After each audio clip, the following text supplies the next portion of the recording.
Alle jaren organiseert de Landelijke Vereniging ter Behoud van Historische Bedrijfsvaartuigen een bijeenkomst. En dit hier voor het eerst in Friesland. Zo'n 200 oude skippen door mei om deze reunie. Dit is eigenlijk heel uniek, dat er zo'n skippen bij elkaar komen en dat ze dus ook nog varen. Dus het is Joert in de rails, morgen in Snits en een steun geven van Snits via de Zwette en via het PM-kanaal naar Ljouwerta. En daarna gaan ze dan ook nog een keer terug naar via Dokkum naar Leer in Duitsland. De organisatie verwacht dit weekend 60.000 taskogers bij De Boot Get On. Het scootje de Ebelina van Jennevoort woe dan ik net ontbreken.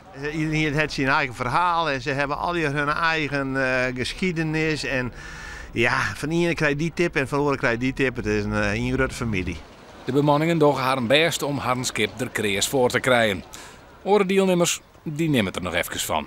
En jou is ongelijk, want het Varutjoch is een soort Rijn en Wien. De bericht versneun binnen eigenlijk net zo heel best. Maar ik leer, het zou Joert net zo geweldig wezen. Nou, je shirt zit een t-shirtje ervoor, dus best genoeg. De bedoeling is dat we straks de Zwette langs gaan. En dan hoop ik dat we in de Wien hebben, dat we in de bergen kennen. Want dat kon ik het vroeger ik. En maar dat moeten we maar even afwachten hoe het ware sneeuwen is. Neerjedder van de zangrutte optocht van dit soort skippen terug Friesland heen. Logistiek een hele operatie. En verkeer op de dik is bij deze dus waarschuwen.